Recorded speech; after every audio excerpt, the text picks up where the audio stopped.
আসসালামু আলাইকুম। আজকে সকাল সকাল বের হয়ে গেলাম আমাদের বরিশাল শহরে যাওয়ার উদ্দেশ্যে, কারণ আমাদের দোকানের কিছু মালামাল কেনার জন্য। তো অলরেডি চলে আসলাম আমাদের ধামুরা বাস স্ট্যান্ডে। তো বাস স্ট্যান্ডে আসার পর দেখতেছি যে বাস ছাড়তে অনেকটা লেট হবে। তো এই জন্য একটা মাইন্ডে ওইটা বরিশালের উদ্দেশ্যে রওনা হইলাম।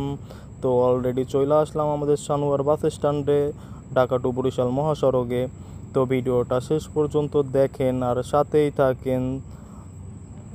তো অলরেডি চলে আসলাম আমাদের ইসলাদি ব্রিজে। তো বরিশাল যাওয়ার পথে দুইটা ব্রিজ বাজে। তো আপনারা যারা বরিশাল থাকেন তারা এই ব্রিজ দুইটার সাথে অনেকটাই পরিচিত, কারণ ঢাকা যাইতে হইলে এই ব্রিজের উপর দিয়েই যাইতে হবে। তো অলরেডি দেখেন আজকে আকাশের ভিউটা কত সুন্দর। তো এই ভিউর জন্যই আজকে ভিডিও করা। তো ভিডিওটা শেষ পর্যন্ত দেখেন আর সাথেই থাকেন। তো অলরেডি চলে আসলাম আমাদের দ্বিতীয় ব্রিজে। দেখেন ভিউটা, মাশাল্লাহ এত সুন্দর ভিউ। তো বরিশালের মানুষ এত সুন্দর ভিউই দেখে সবসময়ের জন্য।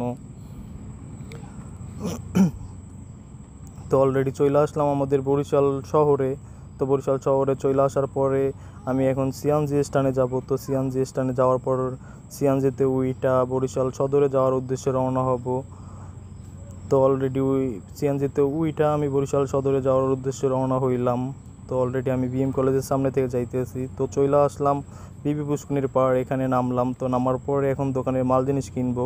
তো দোকানের মাল জিনিস কেনা শেষে এক রিক্সাওয়ালা আমাকে ডাক দিয়া তো মাল জিনিসগুলো রিক্সায় উঠাইলাম। তো রিক্সায় উঠাইয়া রওনা হইলাম নতুল্লাবাদের উদ্দেশ্যে। তো নতুল্লাবাদ বাস স্ট্যান্ডে চলে আসলাম। তো মামা বলতেছে যে মামা বাস স্ট্যান্ডে যাওয়া যাইবে না, আটকানো। আমি বলছি যে মামা কষ্ট হইলেও একটু নিয়ে চলো।